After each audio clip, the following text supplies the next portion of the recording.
This is the Paul McGuire Report. I'm Paul McGuire. On today's program, we're going to continue our analysis of what motivated the Vegas shooter to kill all those people. And we're going to take a look at all of the dots in order to connect the dots. In other words, if you're trying to come up with a working theory or something visual in your mind, an interpretation of all kinds of data, all right, you connect the dots, and in the process of connecting the dots, usually, hopefully, a clearer picture emerges. Now, if your only source of input is the mainstream media, well, you only have like 3 or 4 dots to play with, so you can't connect much because they specialize in leaving out information, or they also specialize in propaganda and manipulating the truth. You know, I say that so casually, but it's not casual to me. I think it's a tragedy. I really do. I think it's an absolute tragedy that the media in our nation, I mean, it was always controlled to one degree or another. There's nothing new about that.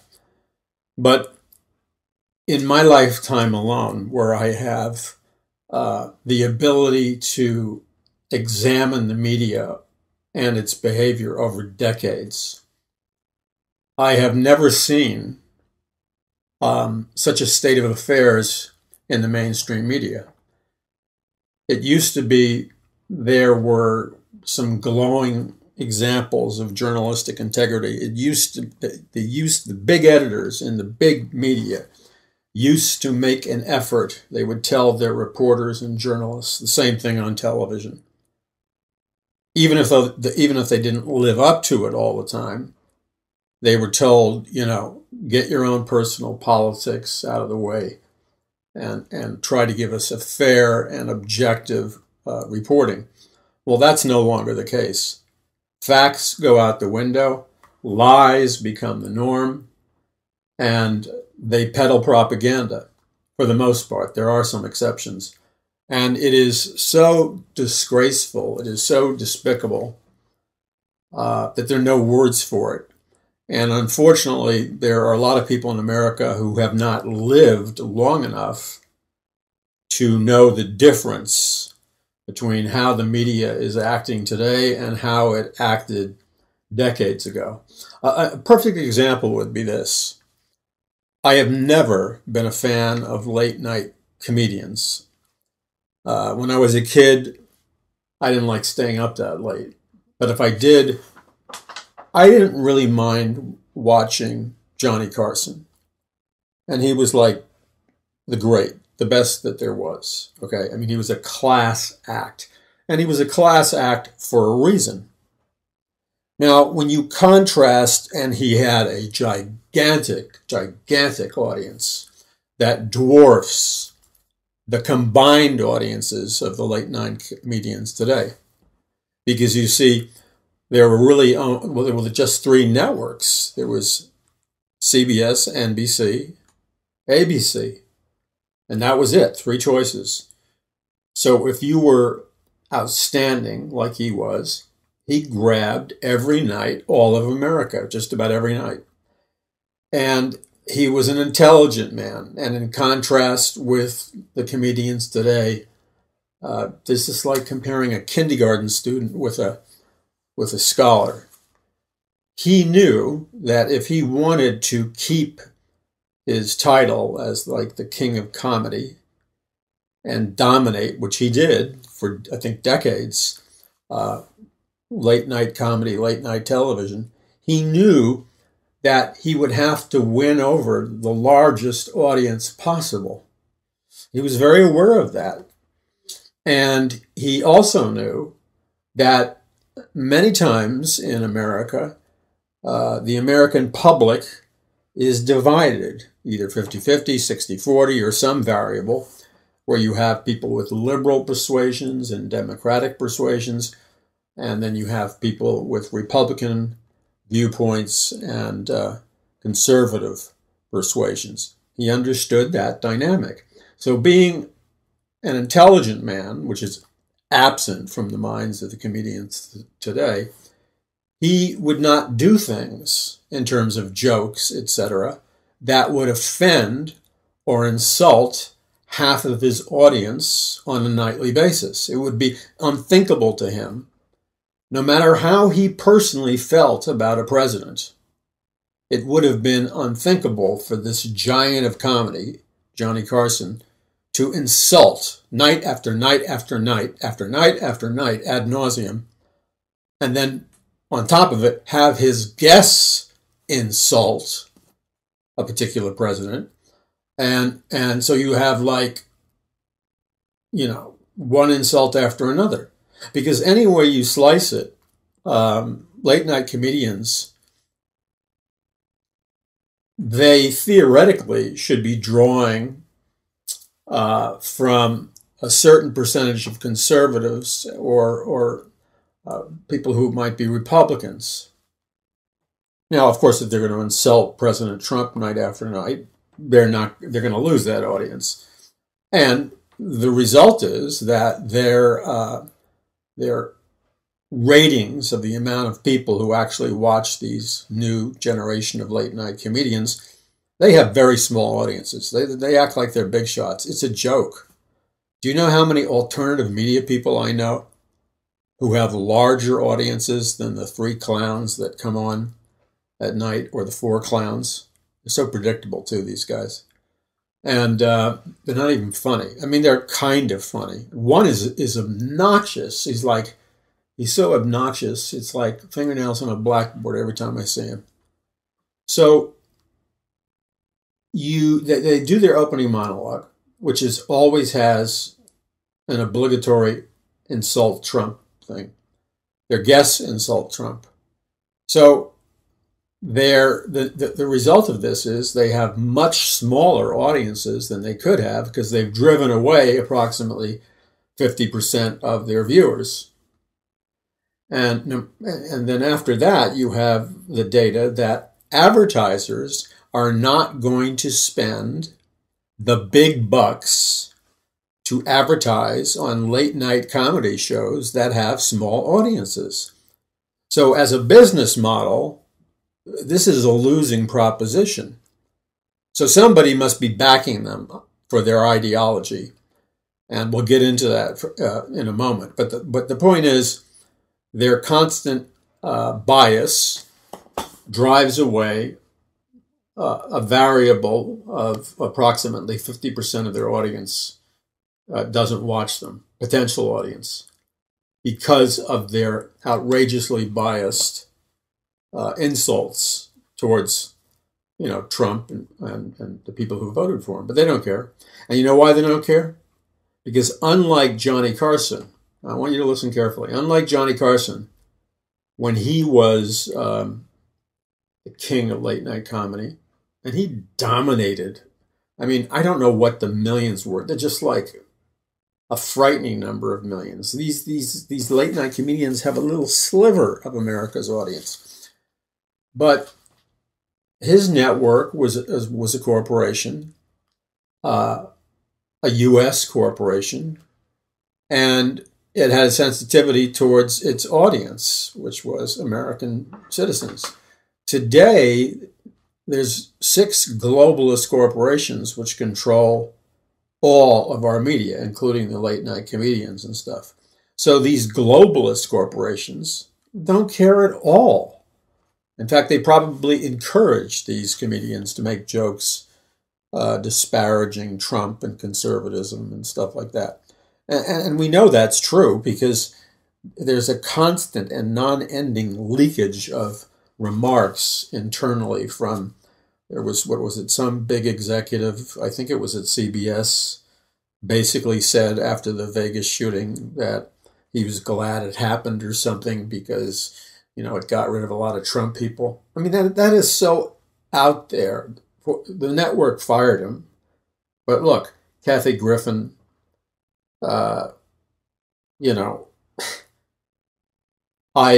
must confess and this is a fault of my own. I was really never a follower of her career or comedy, but I did watch her occasionally as she did some of her relatively cleaner acts, and I thought she was somewhat amusing. But after she did the thing with Trump's head and what she continues to say now, I say to myself, this girl is really, she's a radical, she's a militant, strident, angry, typical Manhattan wealthy radical. I grew up with these people. I know them, like you know people where you live, if you've lived there for a while. I know the DNA of these people. I know what they think before they think it, because I used to be one of them. And they don't get it. So back to Vegas. All right. So media bias of the media, mainstream media, is not giving you, it's deliberately censoring from you all the important information you need to make an assessment and evaluation of what is happening. So they are owned by the elite. And they don't want you to know what really happened, so they conceal it from you. Now, when I say you, I don't mean you listening to the Paul McGuire Report, but they conceal it from your friends who don't know how to think and are spoon-fed absurd answers by CNN. But let's look at some of the inconsistencies, because this whole thing with the Vegas shooter, I don't care what your politics are, what your ideology is. I don't care what race you are. I don't care what whether you're conservative or liberal or whatever. None of that is important. If you have a mind, and if you have the ability to perceive, and if your right brain is still functioning, there's no way that you can look at all the reported inconsistencies that surround this Vegas shooting and the guy who, supposedly shot off, 2,000 rounds of ammunition in, 12 minutes or something, a very short period of time. There are so many inconsistencies. Look, just think of these late night comedian guys, okay? Bottom line, they're idiots. They don't have a functioning brain. Has nothing to do with politics. Just look at the variables in the evidence. Look at the inconsistencies. And the very least, you would have to come up with this. You'd have to have serious questions about the official report versus what really happened. There are so many inconsistencies in the official report. Any thinking person, just on the basis of logic, would have to say something's weird here. Something's not right. None of the testimonies that I'm hearing and reading add up to what I'm being told. I may not know what's going on, but there's far more to this than meets the eye. All right. Now, if you're only getting your information from CNN, MSNBC, New York Times, Washington Post, you have a little marble for a brain and you don't see any inconsistencies.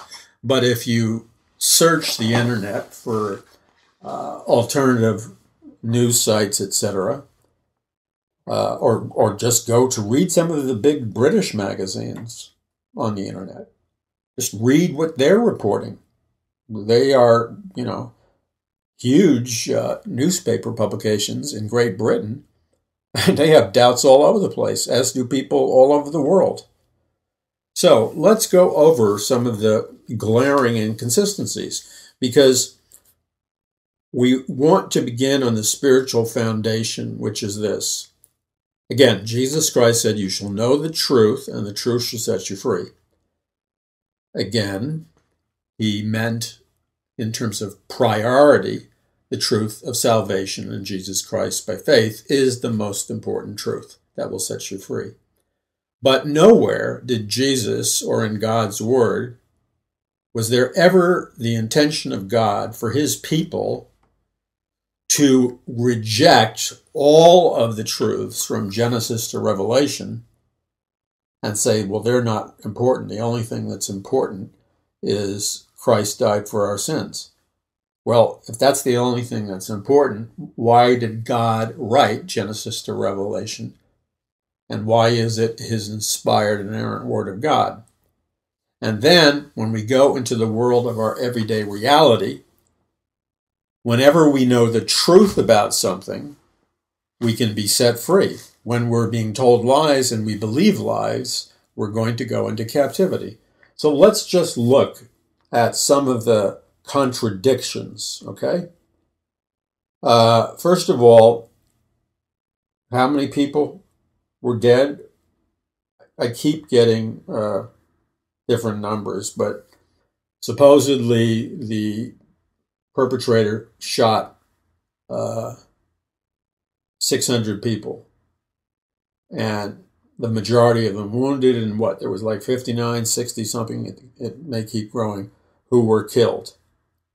Now, this in and of itself is very hard to believe if you have your eyes wide open, because the guy that is being blamed for doing it, and I'm not saying he wasn't involved, and I'm not saying he wasn't shooting off the guns. I'm not saying that. Stephen Paddock.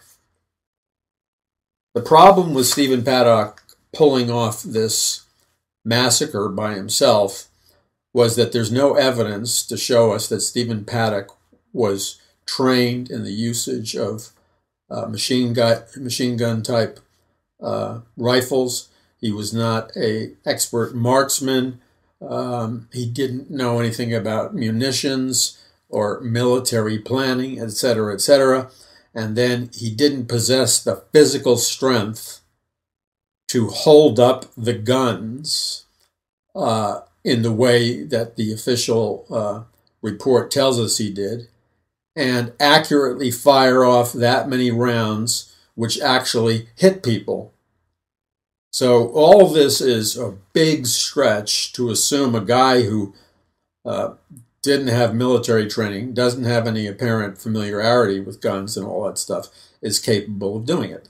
Number two is when you just glance at, in terms of a review, all the factors that have been reported, if you look for them, about how well planned, how well organized, how well thought out this Vegas massacre was, it's very difficult to believe that Stephen Paddock, who knew nothing about this type of military assault, the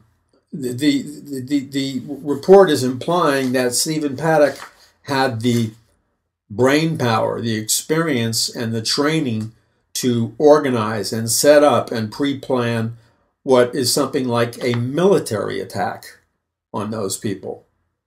That's almost, it's impossible for me to believe that one man, any man, even if he was trained, could have done it.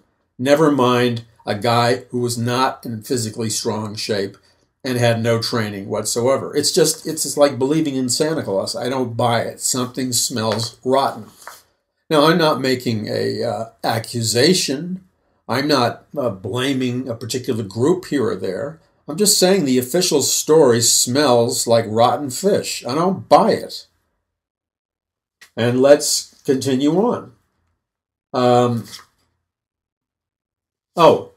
One thing, many of you have seen it. Stephen Paddock was on the 32nd floor, I believe. He purchased 2 large hotel rooms that joined together. And you saw the windows knocked out from those 2 hotel rooms where he supposedly shot 2,000 rounds of ammunition at the crowd. Okay, the problem is that's highly unlikely that he could have done it physically and mentally. Number 2 is, as I said the other day, the Vegas casinos, Las Vegas, the concert, the Mandalay, the other casinos, the local police, that entire strip has the best in the business in terms of armed, trained security that are on the job, okay? they have, I'm sure, some like regular officers, etc. But behind the scenes, they have guys that are dressed in plain clothes, and they have massive surveillance equipment that has not been discussed in public. They're on top of it because they know they're a target, and they know that something like this could easily happen. They know they've been a terrorist target since 9/11, and they've been prepping for it. So this narrative that we're being told, that Stephen Paddock, in the bad physical shape that he's in, checked in early. Okay, he was in that hotel, I don't know how many days, but it was quite a few days. And he brought up, now they're saying, listen to this. First they say he has 24 rifles. Now they're saying he has like 30. Okay, what is he, Superman? He brings up 30 heavy machine guns, boxes and boxes of ammunition and other things. Oh, the most professional camcorders, really high-end, sophisticated camcorders he brings up. And nobody from the high-level security in the Mandalay spots this? Come on, really, give me a break. And he brings up 30 machine guns? 30? It doesn't make sense. And then we find out that, those trays with the wheels that they leave in nicer hotels, when you get room service, you put, after you finish your meal, sometimes you wheel it out yourself and you put it in front of your door, which is what he did, okay? So he has this room service with the white tablecloth. I'm finished with dinner or whatever, meal. And it's there for day after day after day. That doesn't happen. I'm telling you, that doesn't happen in inexpensive hotels. It certainly isn't going to happen in a high-end hotel. And he had cameras, or a camera mounted in it, because he wanted to see through that camera, and he wanted to record when the police would come and get him. And he had cameras mounted in the room where he was shooting, and he wanted to see when the police were going to get him, and he wanted to record, when they came after him. Then he wanted to record them as he, had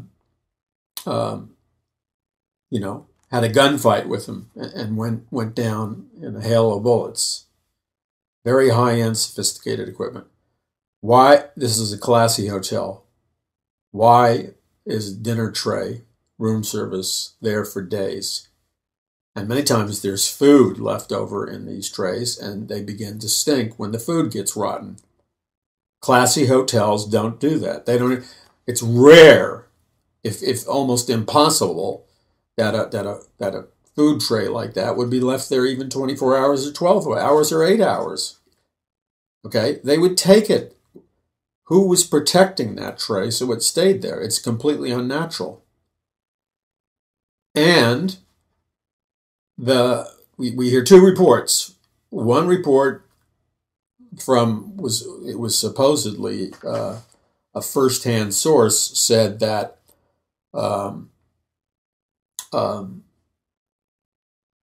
one report said that he had already committed suicide and was lying there when they finally came in.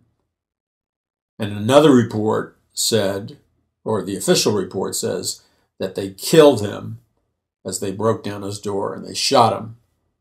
And so that he was alive when they broke through his door and they killed him, all right? So here's the problem. Think of his mind, Paddock's mind.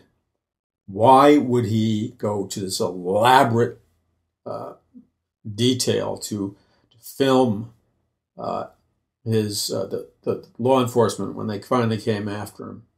And his expectation would have been to film himself battling them off, okay, and then dying, so at least he would have some glory, I guess, okay?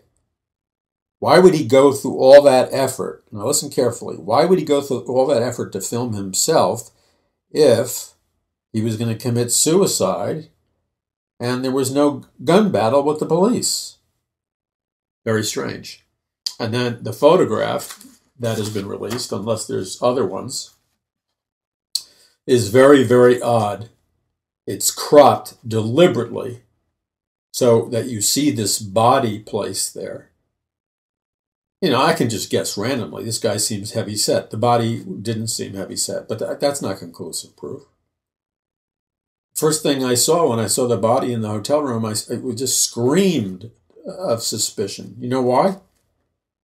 They cropped the most important feature out of the photograph, which is the photograph was cropped in such a way that you couldn't see anything above his neck. So his neck and his head or face or whatever of Paddock is completely cropped out of the picture. You understand? So this is what the police are officially releasing to the public, that his head, and this is deliberate. Don't tell me it's an accident. The photographer didn't know what he was doing. The photographer is looking at some kind of screen or whatever. He sees what's in the picture and not in the picture. This is very important to record this accurately. So let's say he made a mistake and shot the picture accidentally with Paddock's head cropped out of the photo. Well, he would have corrected that. He would have stood back a few feet or whatever he needed to do, and he would have reshot the picture several times to make sure he got Paddock's head in the photo. So again, it screams with questions. Why is his head not in the photo? Deliberately. Now, of course, if you're like in a sedated trance, like most of America, we wouldn't even think about that, like many of your friends are. But the thing is that, what if the reason they didn't show his head, that was not his body? They got his body out of there. What if that was his body, but his body or face, if they showed it and didn't crop it out, let's say it showed 3 or 4 bullet holes. Well, that would prove the statement that the law enforcement busted down his door and in a gun battle killed him. He would have been shot with multiple bullets. And the evidence of that would be partially in his head and brain. There would be multiple bullet entries. Now, if he only had 1 bullet to the head, and it was at one of his temples or something, or forgive me for being vulgar, or he aimed the barrel of the gun through his mouth and shot himself that way, that would have proved that he committed suicide. So here's a question. Does somebody want us not to know how he really died? Because it seems like they're going to very unusual efforts to conceal legitimate information. And then when you continue on and you look at the series of pictures, it's out there on the internet. The police released a series of pictures, and you can click a button and it has a beginning and an end. So the pictures are arranged by law enforcement for you to view them in a particular sequence. Now, I believe it's the first or second picture where Paddock's head is cropped out of the photo. Then all the other pictures don't tell the story of Paddock. They tell the story of guns. So every picture is a close-up, like the guns are being staged for a photo shoot. Okay? Not just guns lying here, guns lying there, and shells, etc. But the guns are arranged in such a way, in fact, in some frames, there's like what looks like professionally taken photographs of guns that you would see maybe advertised in a gun magazine, just featuring the gun. So the narrative of what happened inside the hotel room is not a narrative of what happen inside the hotel room. It's a narrative of guns. They want you to think about guns. And then in the final photograph of their montage, again, they feature an external shot, a very carefully thought out external shot of a local gun shop. Now, if you're telling the inside story of what happened in the hotel room, why do you end the photographs with an exterior shot of a gun store? Now, they said, well, that's where he bought some of his guns. That's one way of looking at it, but it sure seems like, to me, the main theme of your photographic essay is guns. And you end with the gun store. And of course, the implication is, look how easy it was for him to buy guns. And the implication after that is, we need gun control. I mean, that's what I got out of it, and I think that's what most people got out of it. Let's look at other discrepancies, because there's all kinds of weird stuff that's not being discussed. So, I want to, I believe I talked about the video footage that was circulating virally all over the internet yesterday, where somebody videotaped the 4th floor of the Mandalay Hotel, and then they also videotaped the 32nd floor where Paddock was. And during the shooting, the people who shot the video did a close-up on the 4th floor of the Mandalay Bay Hotel, and you could see pulses of light in a dark room. Now, most military and ex-police, whatever, immediately concur that those pulses of light, because you can hear corresponding gunshots going off, those pulses of light are the rapid firing of a machine gun from a dark room. Okay? And nobody's even arguing that. But I heard a report, and I don't know if it's confirmed, you might check it out, that that video of the close-up of the 4th floor, where there's automatic gunfire being shot on the crowds, has disappeared off the internet. It's scrubbed off the internet. So my question is, if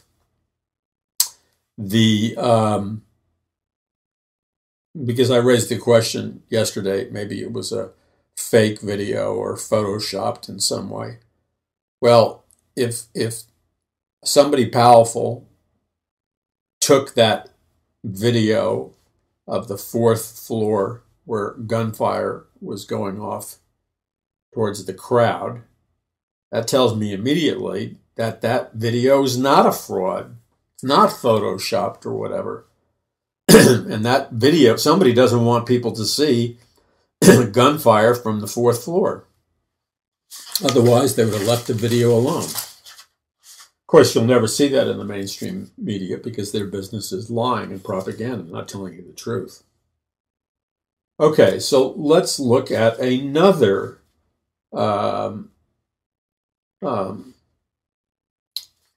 discrepancy, of which there are many.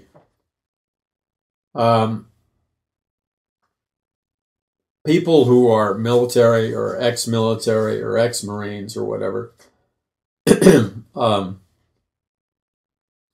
asking questions about the kind of weapon he was using and whether or not that weapon that he was allegedly using and the bullets he was allegedly firing were capable from that long distance, whether they were capable or not, of inflicting the reported destruction of all those lies. Now, there have been numerous reports, listen carefully, there have been numerous reports regarding people saying they saw other shooters. And some of those reports said they saw other shooters in Paddock's room. And there were two guys in the hotel whose rooms were right next to Paddock's room or near Paddock's room. And one guy was a guy from either New Zealand or Australia. And he said emphatically in the media, there were definitely multiple shooters in that room because he claimed that he saw multiple shooters. Okay? Now, that isn't being reported in the media, but that's a serious allegation. I wonder if that guy's going to be alive. The other thing is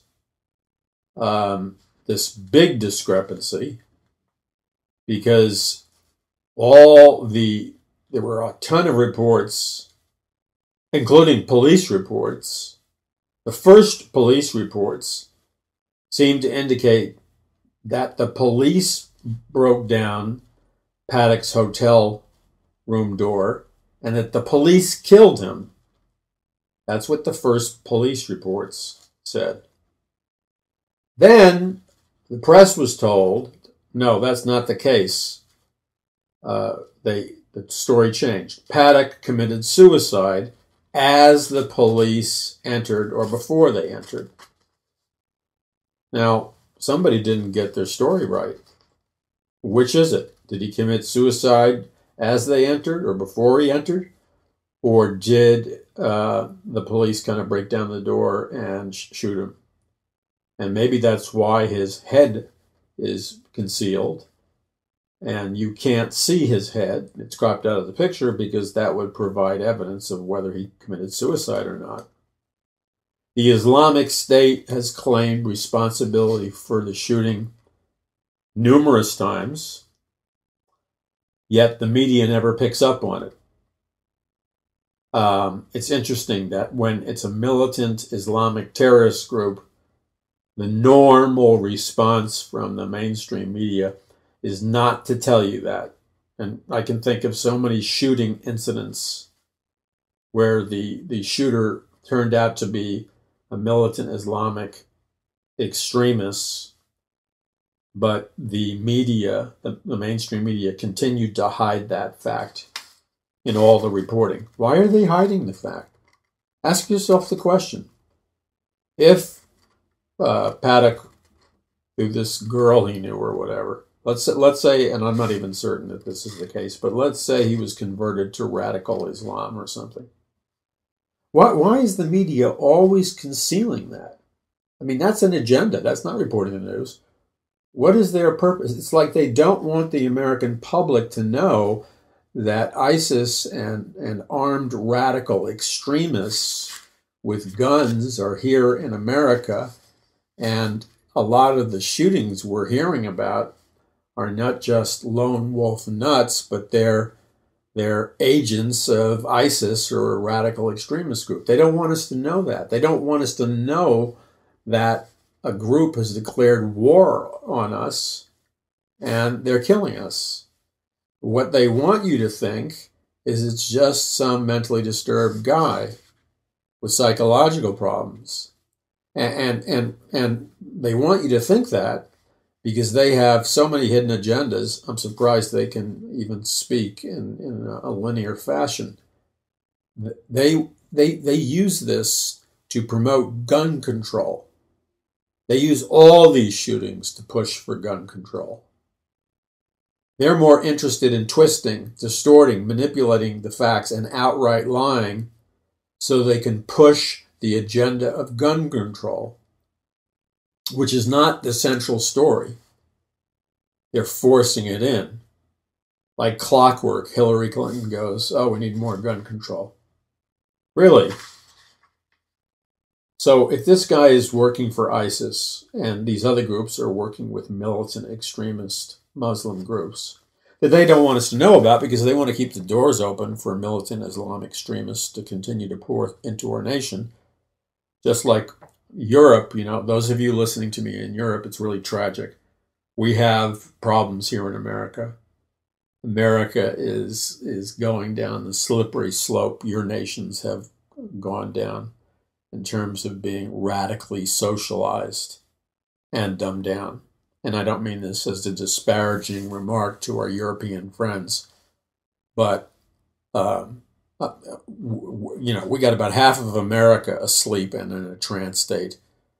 But I think the statistics are higher in European nations because you have militant Islamic extremists pouring into your nation, raping your women, doing all kinds of attacks on people constantly. And your sold out politicians like Merkel and others keep those doors open. Keep the murdering, raping extremists pouring in, and most of you people can't get it. And you keep electing the politicians that are causing the problem. Okay, but we're going in the same way. So let's look at another discrepancy. By the way, Paddock's brother said regarding his brother Stephen that he was just like a regular guy. He didn't have a motive. He didn't have some political ideology. And supposedly he wasn't on antidepressants, which are supposedly the trigger for this in some people. He took 2 Valiums. Now, I've been around a while, and I've known a lot of people who've taken Valiums. And I haven't seen them go berserk and buy 30 machine guns and massacre people. And psychiatrists have gone onto the internet news sites and interviews and have said, well, if you have internal rage and anger, if you take like a drug like Valium, which is in the class of hypnotic drugs, it lowers your inhibitions and you're going to be more likely to express your violence and rage. Well, that's a plausible theory. And they say it's very much like drinking. He said most people who drink, are fun and laugh and or fall asleep or something when they're drunk. But the psychiatrist said when people are filled with rage and anger, when their inhibitions are lowered when they're drunk, they commit violence. So I can see the validity of that argument, but we're not talking about punching somebody in the face, some kind of conflict. We're talking about a planned out military style operation that was planned for a long time, and a guy that managed to, with nobody catching him, bring up 30 machine guns into his hotel room. I don't see how 2 Valium connects with that. I'm sorry. Okay. So what else is going on here? A Marine, an ex-Marine, a lot of ex-military speaking out, a lot of ex-policemen speaking out on this, because there are so many discrepancies, again, in these stories. Now, this is a question I asked yesterday on the program, and I gave a disclaimer by saying, this is what I said on yesterday's program. I said, I'm not a military analyst. I'm not a police analyst. I'm not a forensic expert. I don't have I haven't been trained in analyzing these kinds of crime scenes, etc., or police response. That's not my training. I said, I'm just a guy who does research, analyzes, and uses his mind and thinks. So I said, giving the disclaimer that I'm not, a police analyst or a military analyst, I said, it appears to me that it seems like it took an awfully long time since the time Paddock stopped shooting till the time that the police and law enforcement actually entered his hotel room. I just, I was using my common sense. I mean, he stopped firing, and it's like more than an hour it takes the police to get into that room. I didn't get that, okay? It seemed very odd to me. So, here I'm reading all these reports that came in from men who are trained. And this one was a veteran with, high-level military training. And, he's the one, this veteran is the one who alerted the cops to the Vegas gunman's exact location. And, so this is not just some veteran, okay? This is the veteran who told the police where the exact location where Stephen Paddock, the gunman, was. And it's this veteran who was demanding to know why it took more than an hour for the hotel room to be raided. As it's revealed, officers waited outside for more than 24 minutes. So this is what I was asking yesterday. Here's the guy who told the police where he was. And he's furious, okay? Because he knows military situations. And he's demanding an explanation as to why it took 72 minutes before the SWAT teams burst into Stephen Paddock's room. And he's demanding to know why some officers waited outside of Stephen Paddock's room for more than 24 minutes. Okay, let's ask the obvious question. Why didn't they? They knew his location. I believe at a certain point he stopped firing. Why did it take them 72 minutes to enter his room? Why? That's a very good question. Why the ridiculously long delay? And then two conflicting stories. One was that he shot himself, and the other was that the police shot him. And the person demanding to know why is an Iraq veteran. So what do you think happened? Why were they waiting? What was going on inside that room? I don't know for sure, but I can speculate. Because it doesn't make any sense to me why there would be a delay of 72 minutes before they entered the room. And so my question is, it's just a natural question. Why wouldn't I ask this question? Was there a delay in entering the room because perhaps somebody else secretly entered the room and was rearranging things, changing things to set up an official narrative? I mean, something was going on. Are you asking me that, do I believe that law enforcement and the SWAT teams didn't enter his room for 72 minutes for whatever reason?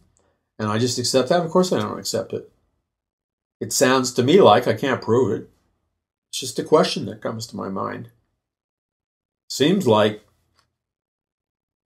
something may have been going on inside the room.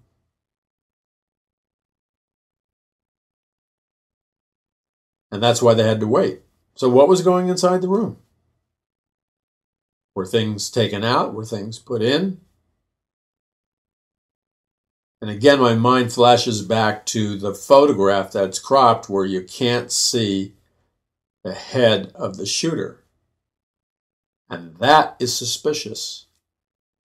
Because the first thing it tells me is, how do I know that's the shooter? Because you don't. It could be anybody. See, if it was one thing or two things or three things or four things, you would just accept the official narrative as being accurate and move on. But it's not. It's like 30 things or more. 30 things or more. And that raises red flags. Now, by the way, in the book that's coming out, my brand new book, which will be out in about 2 weeks, Conquering the Matrix, we deal with a lot of stuff that is potentially applicable to what happened with the Vegas shooter, because we deal with mind control, Manchurian candidates, that kind of thing, programmed assassins. I'm not saying Paddock was a programmed assassin. I'm not saying that. I don't know who he was. But there's a strange transformation in his personality, which could be attributed to mind control, or it could be attributed to the mind control they use on people when they get them to join ISIS and stuff like that. We managed to get information and an analysis of what happened in Vegas with Paddock in the book, because I won't tell you how we got it in there, but we got it in there. Is this guy a Manchurian candidate? We talk about those subjects in Conquering the Matrix. Is he a programmed assassin? We talk about it in Conquering the Matrix. I'm not the only person asking that, and I'm not coming up with a conclusion because I don't know. But there's people all over the internet asking that question, and the mainstream media, of course, never really touches that except to laugh at it as a conspiracy theory. But let's just go with the official report.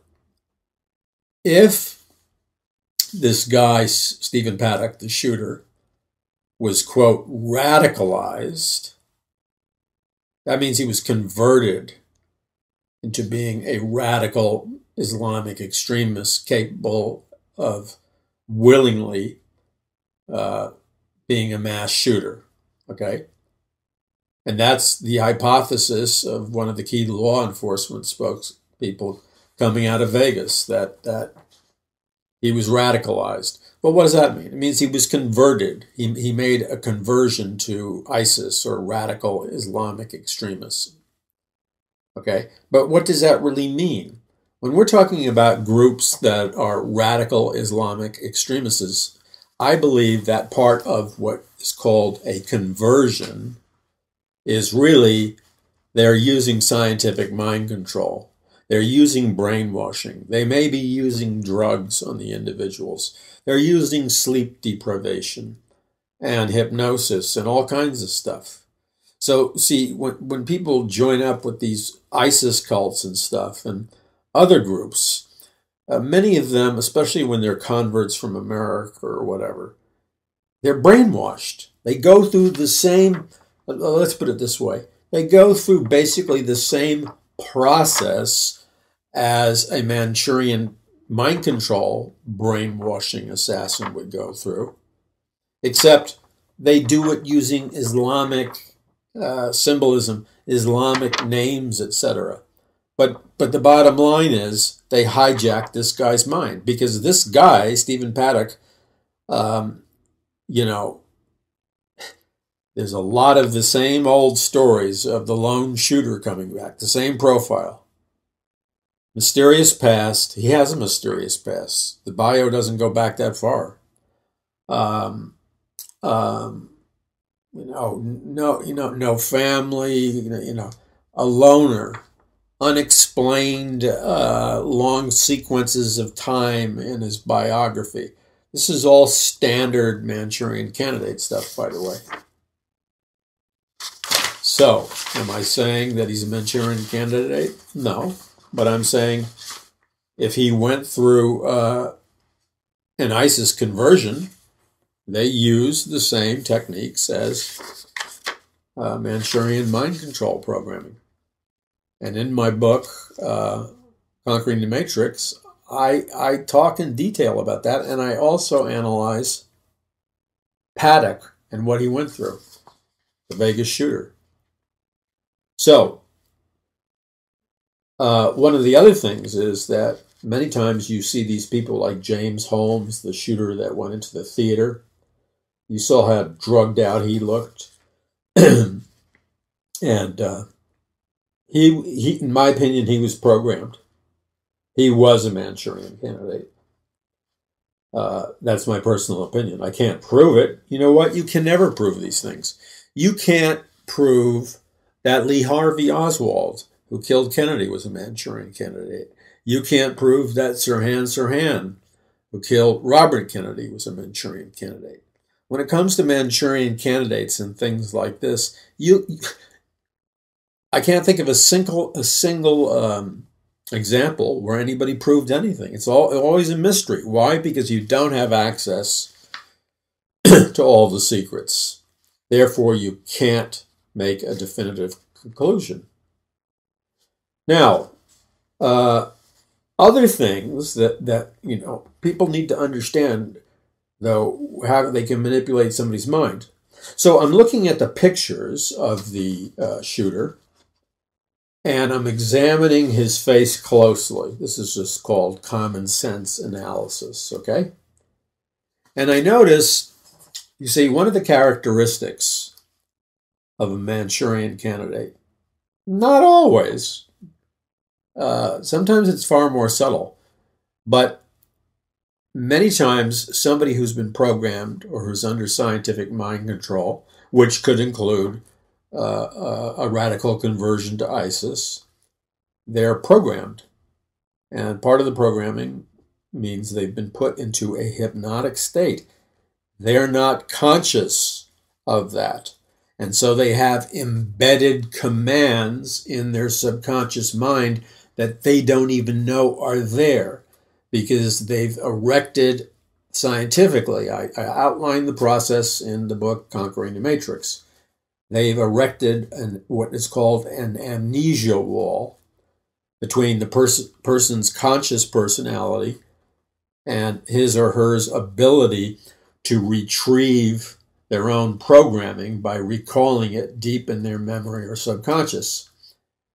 In the mind control process, they actually use things like electroshock therapy and other mechanisms to create a artificial amnesia barrier where they can't remember the whole thing with their programming, you see. And then they can act very normal for years. They call them sleepers. They can act normal for years and years and years, or relatively normal. And then, let's say 20 years later, or 10 years later, or 8 years later, or 5 years later, or whatever, all of a sudden, they're acting like this guy in Vegas. And I'm not saying that this is the case with him, but it begs a question. A person, the way somebody who's under mind control is activated is a command is given that has been programmed into their subconscious that they're unaware of. In other words, they've been scripted deep down inside themselves to carry out a particular mission or a killing or whatever. Okay, that whole thing, they were trained to do the killing. They ran, let's say, training missions, and they're trained for specific tasks, assassinations or whatever, but they don't even remember that they ever had the training because it's buried inside the subconscious. Now, a trigger word, a trigger symbol, a trigger audible tone, or a handler. Many of these people have handlers, a person close to them who's been trained in mind control, knows the trigger words to activate the person under mind control, and they handle them. They want to make sure they stay in that zombie state. So, a trigger word could be red, white, and blue. A trigger word could be anything. It could be a poem. It could be, an absurd statement. A trigger symbol could be you're walking down the street and 3 overweight people wearing tie-dyed, hippie multicolored T-shirts. 3 of them are coming at you. You say, that's nothing. Well, it is something, because that probably would not happen to you in your normal life. 3 people wearing tie-dyed hippie T-shirts coming at you like in formation. That could be the trigger sequence. Your phone could ring. You answer it, and somebody says something. Many of these people appeared in the past who were Manchurian candidates, were supposedly triggered by J.D. Salinger's book, Catcher in the Rye, because they all had copies of it. I think Lee Harvey Oswald had a copy of the book. I think McVeigh had a copy of the book, and other shooters had a copy of the book. So something in that book was a trigger. A trigger could be a specific ringtone on your phone. That's unusual. So what the trigger does is it activates what they've been programmed to do. And then they go into a personality change. After they finish the mission, if they're still alive, you can use another trigger word to send them back, and they won't remember what they did. So, when you look at the picture of the shooter, he has in his eyes, there's two pictures. There's one where he's kind of young, and he doesn't look all that great in the picture when he's young. My immediate impression is, okay, he's shot at a bar or a club, and he's had a bunch of drinks under him, because he looks a little stoned in the eyes, okay? But that doesn't mean he's under mind control. But then I look at the picture of him as he has aged. It doesn't really look healthy. And if you look at his eyes, they have that disassociative look. You're looking at his eyes when he's older, and it's like he's not quite there. You understand what I'm saying? His eyes reflect that he's not quite there. That's called a state of disassociation. That's also a signature or a clue that the person may be under mind control, because the mind-controlled person is put into a disassociative state, which is another term for a hypnotic state, and they're programmed to do whatever they do, but they're divorced from their own personality and their core identity. So they're home, but they're not home at the same time in their brain. They're kind of like, they look a little zombie-like. Sometimes it's subtle, sometimes it's hardcore, but he has that odd look. Now, what does that tell me, that odd look? It could have been a bad photograph. I don't think so. It suggests to me the possibility of scientific mind control. I can't prove it. Did he go to Dubai? Did he go to one of these foreign nations, or was all that fake stuff? He could have been programmed anywhere. In the United States, he could have been programmed in the Middle East or anywhere if he was programmed. And I suspect he was programmed, because what he did and what his family knew him to be was he became a complete opposite of who he really was. He became a complete opposite of who he really was. So somebody hijacked his mind. That's my opinion. Who hijacked his mind? I don't know. I think this girl who looks Hispanic or Filipino, who I believe they went to Dubai together, or at least she went there, and he sent her like $100,000 shortly before the killing happened. She could well be the handler. A handler doesn't have to look like some sharp, super spy. She could be the handler. This is all theoretical. Now, the only thing that they've determined, unless they're covering it up, was that he was taking Valium for aggressive behavior. When I read that, though, let me tell you what I think when I read that. Again, remember I was talking about being on the nose and expression in the film business and the acting business. When an actor or a film director or a screenplay writer doesn't write in a subtle manner, which is believable because people in real life do not announce what they're going to do before they do it. That's what's called being on the nose. Let me give you an example. A really awful actor, let's say he's doing a stage play, instead of simply walking on stage when the scene calls for it, he makes an announcement at the edge of the stage and says something very loud like, "I am now going to walk to the edge of the stage.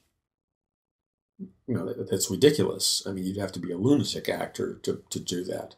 Now, that's an absurd exaggeration of what on the nose is, but on the nose is also done in subtle ways. When it's like when you're trying a little bit too hard, you're pushing your narrative a little bit too hard, and it doesn't become believable. If you were just subtle about it and let it go, people would accept it. But because you're trying so hard to push your narrative or push your version of reality, you tip your playing cards because you're trying too hard, and that gives it away. Okay, that's what in Hollywood they call being on the nose.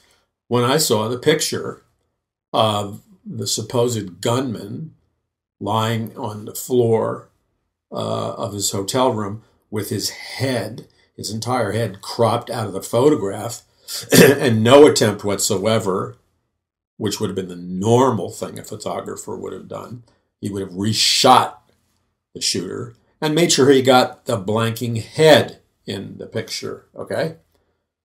So the fact that I'm looking at the picture, which is supposed to be telling me what happened inside the hotel room, and the guy's whole head is cropped out of the picture, it's on the nose. It screams out, hello, we're trying to conceal something because we're giving you an inside look of what happened in the hotel room. But, oh, guess what? In the picture you're looking at, the guy's entire head just happens to be cropped out of the photo, so you really don't know who he is at all. You see, if they were subtle about it, even put him in a shadow or something, but to just crop his head out, it calls attention to itself. And there's so many things that went down here that call attention to itself. It's almost like it's like it calls attention to itself. Okay, so this calls attention to itself. Las Vegas gunman was prescribed drug linked to violent outbursts. Okay, I'm not a psychiatrist. I'm not a drug expert. But if his extent of drug use was the fact that he took 2 Valium, and I do believe it's a legitimate argument that Valium can trigger aggressive behavior. I have problem thinking it can trigger psychotic experiences unless you dump the whole bottle down your mouth. In the same way that, some people are angry drunks. They have a couple of drinks and then they're starting fights because they're angry inside.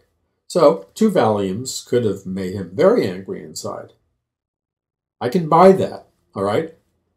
The problem I have is that there's a big difference between 2 Valium and basically one guy planning out a military-style operation all by himself, having 30 machine guns, high-end camcorders synchronized to photograph the exterior of his hotel room, the interior of his hotel room, and all kinds of stuff. Now that, to me, is a little bit stretching of credibility.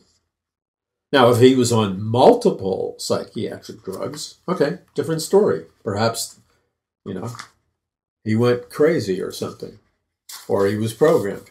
Now, another military expert gave a testimony, and I thought this was fascinating.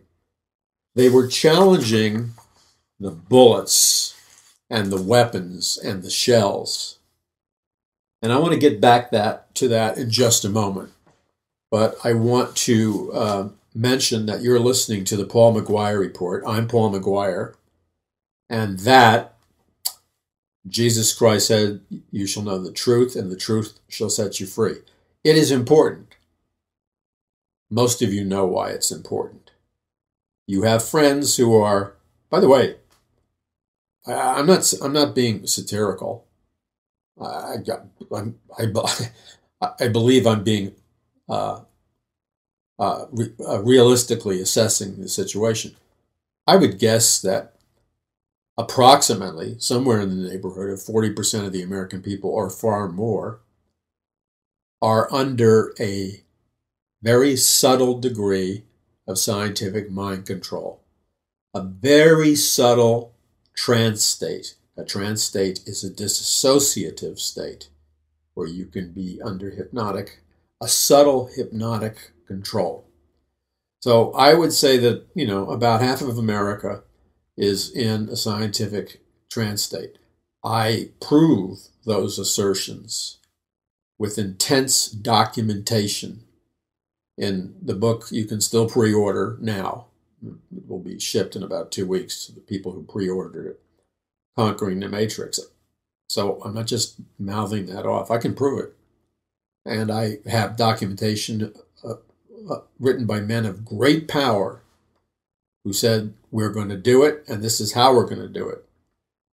So I have the smoking gun. And I'll tell you one of the reasons I know this is true. The educational process puts an emphasis on shrinking the right brain of students, okay? And they've been doing that for generations. It is the right brain that enables you to access a high level of perception.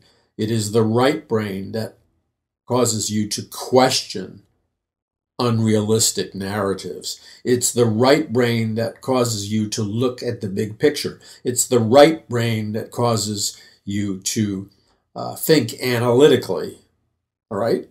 But they've been suppressing the right brain.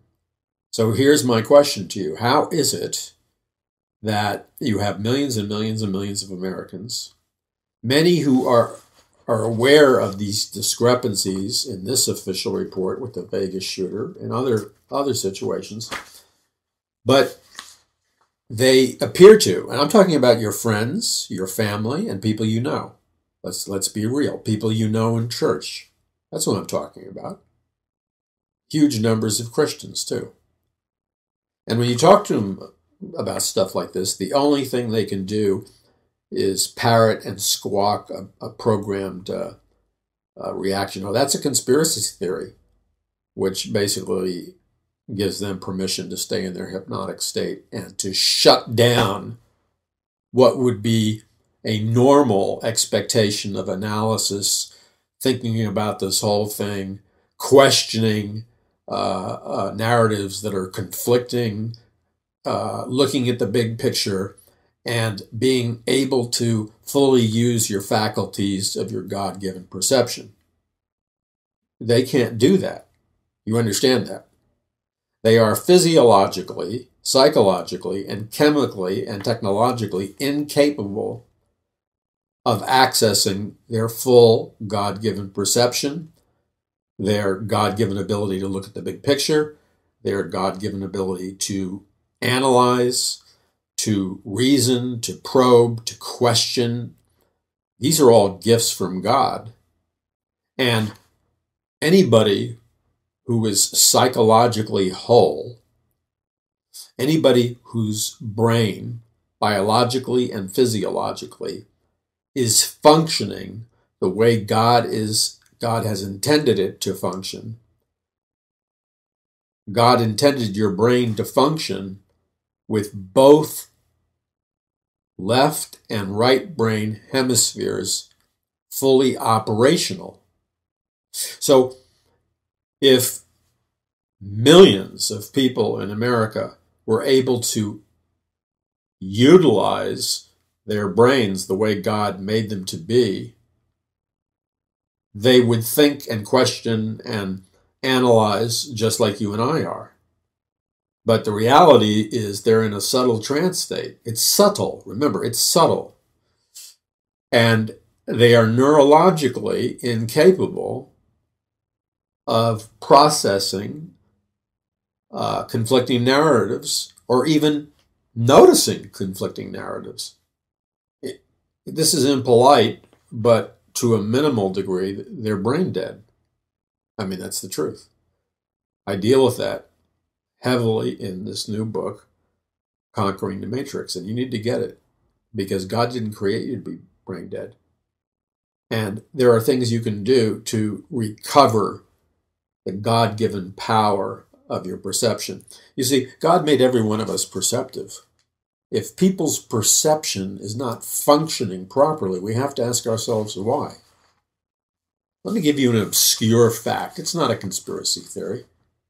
I have in Conquering the Matrix, which you can pre-order at paulmcguire.us, I have actual documentation from medical doctors who, the first time in human history that fluoride was placed in drinking water was in Nazi Germany. Got that? That's a fact, not debatable. Number two fact is there's little or no evidence that fluoride prevents cavities. But there's 100% factual evidence that the ingestion of fluoride through drinking water, soda, toothpaste, mouthwash, or whatever, over a long period of time, neurologically damages the part of your brain which is able to make independent decisions, to have a will where you say, I'm going to do this, or I don't believe that, exercise leadership in your life, or resist, evil. You can't do it. Your brain is chemically shut down because the fluoride neurologically impairs and damages permanently central functions of your perception and your willpower. That's not a fantasy. A medical doctor, highly trained, who went from America to Nazi Germany to oversee all their water treatment plants, very intelligent doctor, began to ask himself the question, why are they putting this chemical fluoride in all of their drinking water? What's the purpose of it? And he did some scientific studies, and he realized that the only reason fluoride was put in the drinking water of the German population by the Nazis was to dumb them down neurologically and to shut down their neurological ability to see evil and resist evil, and to neurologically damage their perception abilities. And he wrote a report for the United States saying that is the purpose of fluoride.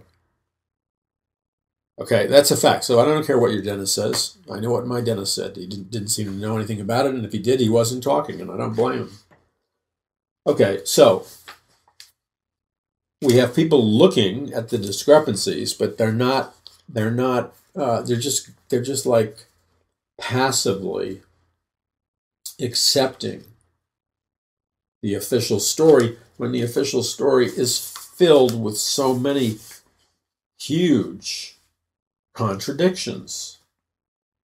All right, here's one, and these are statements being made in the media by ex-military and ex-law enforcement, and they analyzed the guns that the shooter had. And by the way, how did he get sick? Let's see. First, it was, I think the final count, it's 30 machine guns in there. Okay, so he's in this room. The person renting a room next to him from either Australia or New Zealand has been, literally screaming in an intelligent, rational manner to the media that he saw multiple gunmen. Pray for that guy's life. Other people say they saw multiple gunmen. Okay, so now there's other aspects to this, okay? Oh, and there was another neighbor in the hotel renting a room who said there was multiple gunmen. So the hotel security should have seen this. Maid service should have seen those trays outside of his hotel rooms. And he had 30 guns. I mean, we're talking about heavy machine guns and, boxes and boxes of high-powered ammunition. But here's what is the most interesting thing. 59 people were killed. and 600 people were wounded to various degrees. Now, why people are suspicious of the credibility of the reports is that the 64-year-old shooter, he managed to lay down in a very precise manner highly effective automatic weapons fire. In other words, he shot like he was a trained sniper with the military, not just some 64-year-old who's out of shape. And the question that is asked is that the guy who they said was the shooter, he fired off thousands of .223 rounds. And according to military and law enforcement experts, this type of bullet fired from 400 yards away, they would not have, they're not effective when they hit a target at that distance. Okay? I guess the bullet begins to become ineffective or decomposes somewhat, and it won't hit the target. It's out of its range. The other thing is, remember, he fired 2,000 rounds of these bullets. Now, these shells are so hot when they come out of the gun after the bullet has been fired.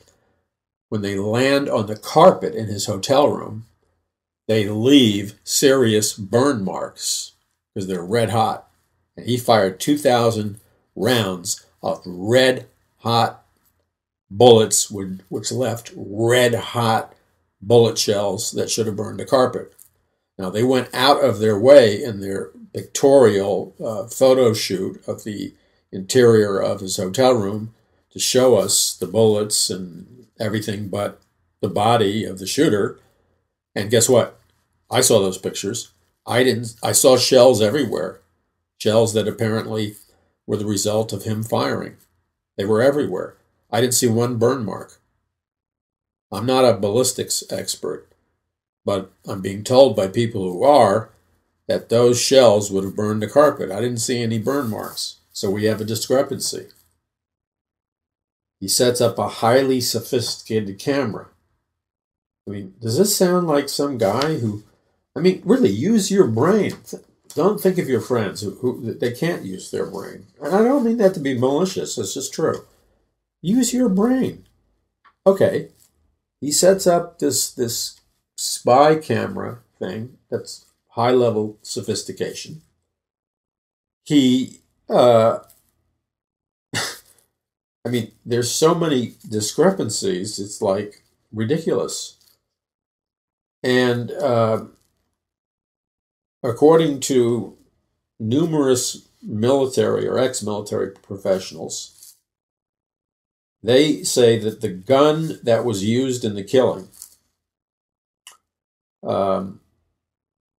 these ex-military and military men who know what they're talking about, they said that the MG60, which was the name of the gun, requires a belt of ammunition. You've seen that in the movies. You have all the bullets in like a belt, and it just goes through the gun. So that efficiently loads the gun with large numbers of bullets. You have a belt, okay? Now, in order to fire off 2,000 rounds, you would have had to have a belt, said the ex-military people and the military people. And they said because the gun is extremely heavy. Okay, now the gun itself is very heavy, so it requires a belt to go with it. And they said in order for him to have fired this gun with one arm, he would have to be feeding the belt through with his other arm. Okay? And the military people said, this requires that the man who does this is like in very, very strong physical shape. Okay? And they said there's no way a 64-year-old man, totally out of shape, could have held the gun, fired it accurately to kill all of those people, and at the same time managed to use the belt which the gun requires.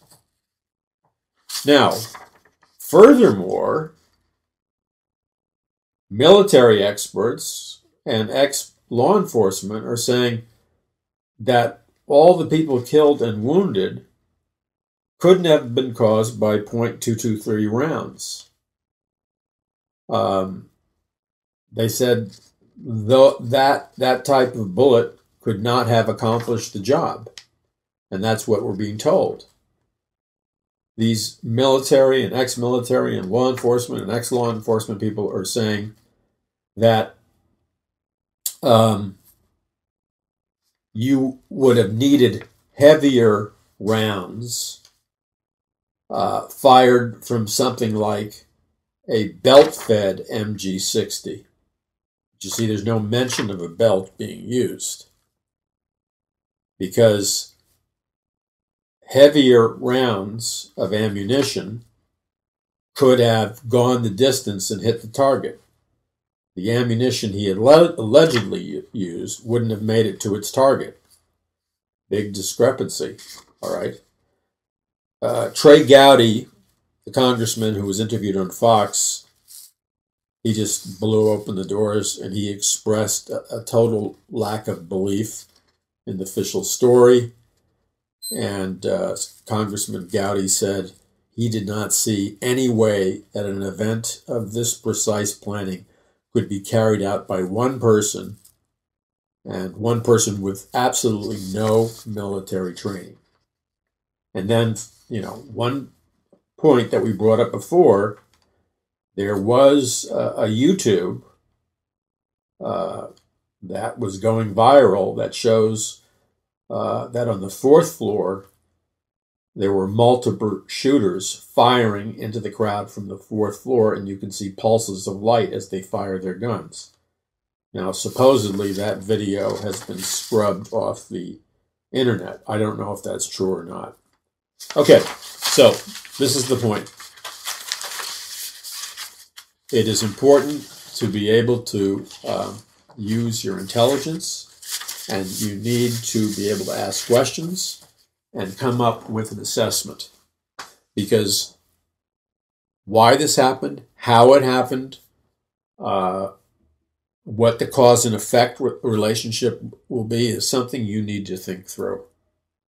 Otherwise, you're just going to be a pawn manipulated in somebody else's game. Now, I don't know what happened. I don't have enough evidence. I can only speculate. But I have enough evidence to know that there's something off with the official story. It doesn't add up. What am I saying? I'm not sure what I'm saying. But there's just too many discrepancies for me to buy what I'm being told at face value. And, you know, we are responsible to be stewards of our nation. We are responsible to be the salt and the light. What happened in Vegas, and I was tempted to say stays in Vegas, that stupid slogan. Well, this time what happened in Vegas isn't going to stay in Vegas. It's going to spread in terms of new laws. You can anticipate that they are going to jump on this to make more gun control laws, but this has nothing to do with gun control. Because this guy, if he did what they say he did, do you think if he really did plan this military-style operation, do you think whether the guns were legal or illegal would have stopped him? He would have bought it on the black market. Criminals, killers, they're not going to register their guns. Only the suckers will register their guns and have them taken away. So, if you want freedom, and you want a nation where shooting like that does not happen, you want to be informed. And we'll leave it at that. Visit paulmcguire.us. That's paulmcguire.us. Get yourself a copy while you can via pre-order of the brand new book, Conquering the Matrix. And join with us as we go into all the world, presenting truth. All truth is truth. All truth is power. All truth produces freedom. And part of our responsibility is to use the mind of Christ, the intellect God has given us, to arrive at the truth. Because you see, if you come away from this event and you believe a bunch of lies, you will be, in one way or another, going into captivity or enabling other people you know and love to go into captivity. That's the reality. It is knowing the truth, which may be difficult and challenging for us, that sets us free. But if we're going to be believing propaganda, lies, illusions, that's subterfuge. I mean, I don't get it. Satan is the father of lies. The very fact that if there are a lot of lies being employed, that tells you a great deal about the character of the people behind this thing. If they're willing to tell that level of lies, it reveals their inner character. You know, people who lie pathologically, like politicians and others, they're capable of doing anything, usually, because they live in a lie.